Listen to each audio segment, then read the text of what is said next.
What's up, everybody, and welcome to the 25th episode on my 1976 F750 CrewCab build series. In the previous episode, you watched us mount the hood on the truck, which means in today's episode, we finally get to delete the 6.7 power stroke that powers this massive CrewCab. So there is nothing to it but to do it. Stay tuned.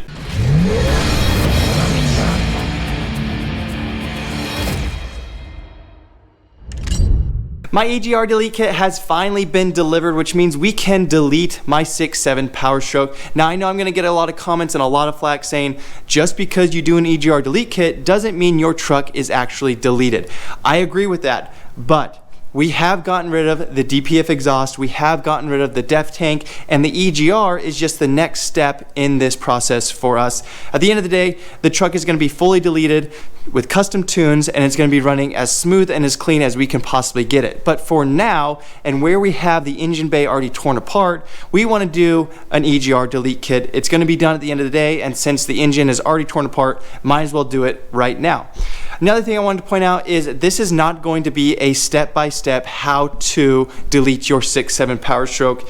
Reason being is, the engine is already torn apart, so we can't really tell you, hey, remove this, remove that, place this here, because our engine bay is already torn apart and wide open for us. Secondly, we have things in positions that you don't have in a factory 6.7 engine bay. For example, our ECM box is kind of in the way. Hence why we're doing this EGR delete kit right now is we need to move that to fit with our hood springs. So we can't really do a how-to video on how to delete your truck. This is just going to be us deleting my 6.7 power stroke, and we hope you guys enjoy it and follow along with us. So let's walk through the kit and we will get going on deleting my 6.7 power stroke. The federal government and the EPA have really been cracking down on EGR delete kits, the manufacturers of them, companies that sell them, and shops that install them. So we decided to go straight to the source and ask for a brand deal and a sponsorship for this video. And we are super stoked and super pleased that our very first brand deal on this channel is the EPA. We went straight to the source, straight to the horse's mouth, and asked if it's good enough for military vehicles and good enough for government vehicles, if the EPA would sponsor my 1976 F750 CrewCab build. And lo and behold, they sent us a kit. So in this kit, you have obviously your block-off plates, you have all your O-rings, all your hardware, you have all your extra piping and tubing. Now what's cool with this kit, the EPA knew because they've been watching our videos, is this piece right here. We actually broke this off when we removed the 6.7 power stroke from the donor truck, and they knew that because they've been keeping close tabs on us, and they sent us a new line with this specific part on it because they knew we were going to need that in the long run. They didn't want me to go to eBay or some other company and buy this.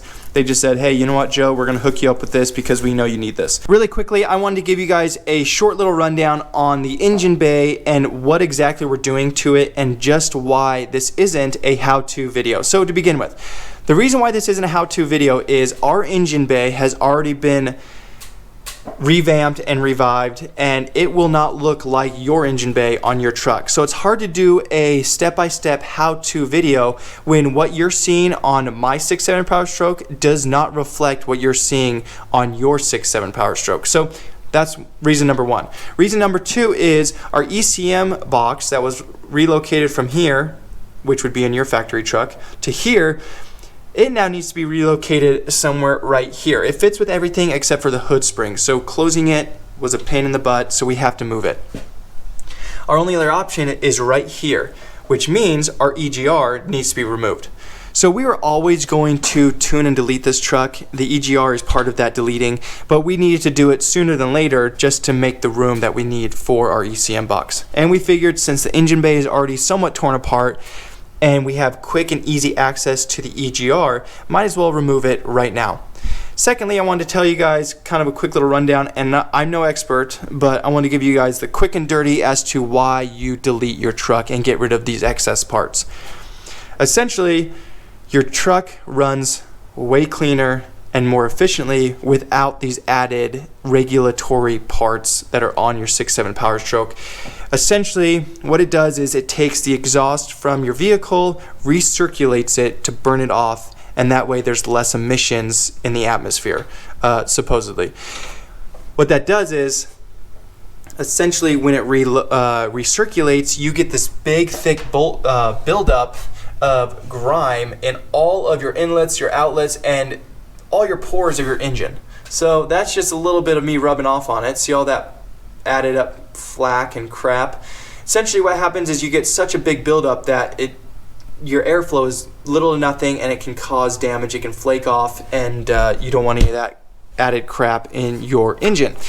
So essentially what getting rid of the EGR does, what the DPF and things like that is, it essentially allows you to burn off that waste immediately, and it's out of your vehicle. It doesn't recirculate, and it doesn't cause more issues. This is such an efficient way to have your vehicle that even the federal government's own vehicles and the military vehicles, they come without your EGR. They are deleted. They know that the longevity of your vehicle is without those parts.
I just got done removing the EGR from the engine bay like you guys saw in the time lapse. Very quick, very easy, just a handful of bolts going around the entire thing. I don't even think that these were torqued to the correct specs. They were relatively loose and popped right out, which I'm happy about because I did actually snap a EGR piping bolt. Now in every video you watch and every how-to and DIY, they will tell you that you need to be very careful and take your time with these specific bolts. They tell you to lubricate them if need be and be very cautious. Clearly, I didn't watch those videos because I snapped this guy clean off right down there. So Kyle's gonna go get the welder. We're gonna weld a nut to it, see if we can't remove it that way. If not, we will grab a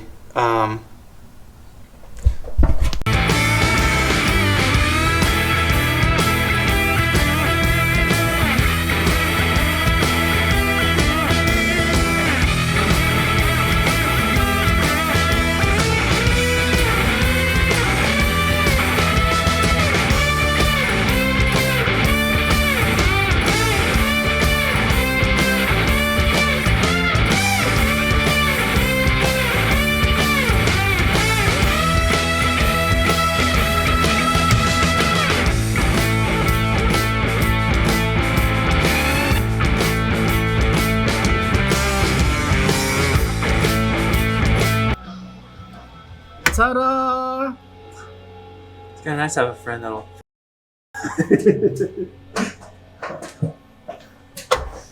Actually worked out pretty well.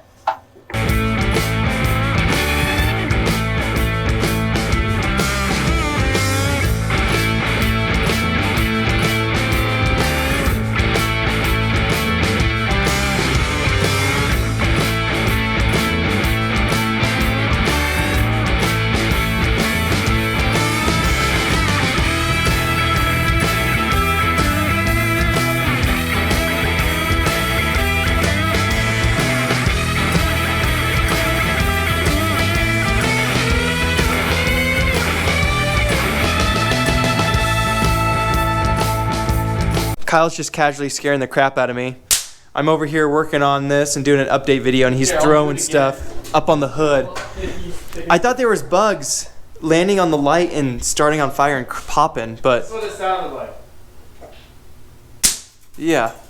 And then all the crap is falling down here. I was freaking out. I thought I was lighting the shop on fire. However, there's no batteries in the engine bay, so we're okay. Just Kyle being Kyle.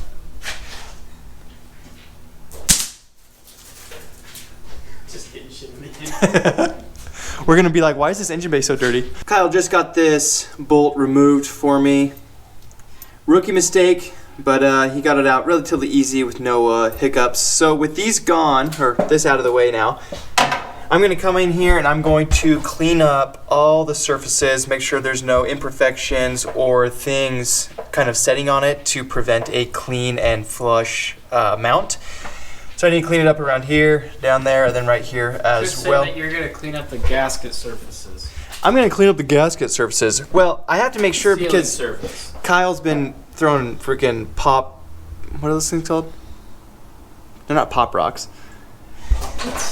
Kyle's been throwing these things at me all morning I long. think they're called poppets, right? Yeah, poppets. And so he was throwing them on the hood, like you guys previously saw.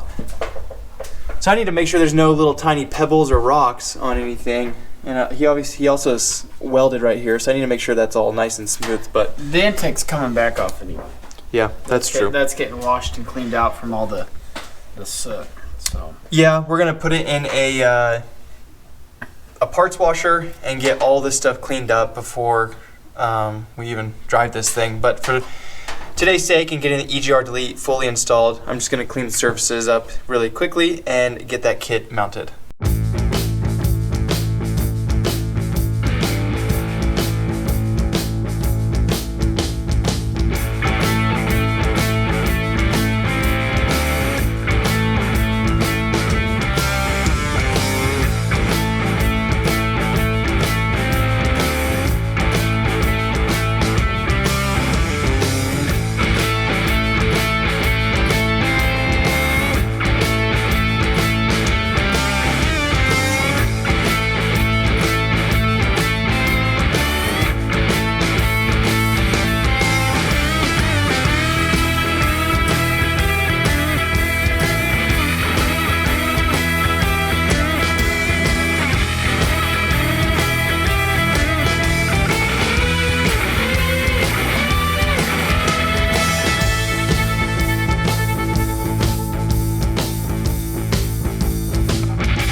I am officially a criminal. I have deleted my EGR from my 2016 6.7 Power Stroke. This was really basic, really straightforward. Got the block off plates installed. Like I said, this is a bypass plate, so 3 bolts put it on. There's really no way for you to put these backwards because, I mean, it's just common sense. You have to have kind of a valley from one opening to the other. So that went on really nice, really easy with 3 bolts. Down there you have another block off plate and another block off plate. This guy right here with the threads, that is for the EGT probe, which is right here. Now I'm not installing it yet, and I'm not going to install the kit completely just because there's no reason to install the kit completely. There's things that we can't really install anyways, like the molded quick connect hose, there's no way for me to install it because there's nothing for it to connect to. As well as the standard hosing right here, there's just no point in installing anything because A, there's nothing to really attach point A to point B, and B, we're tearing apart everything when we remove the cab for body and paint and work on some chassis work. Lastly, there's a couple things like this that clean up your hose lines all the way through here, all your coolant lines and stuff like that. We are doing a CCV reroute kit, and that will clean up a lot of these lines already. So again, there's no point to install that because in just a little bit of time when the parts get delivered, we are going to be installing it all over again. So why do twice the work when it's not necessary? So at the end of the day, I just wanted to do this because the EGR was exposed. I had the kit, quick and easy to install it, and this gives us plenty of room for the ECM box to move from here to somewhere right here so we can keep moving forward with the project. But that's it. Not too much for this video, just short and sweet, and we officially have an EGR deleted F750 CrewCab. All right, you guys, that's gonna be a wrap for today's episode. We are one step closer to having a fully tuned and deleted 6.7 Power Stroke in my 1976 F750 CrewCab, which means in the next episode,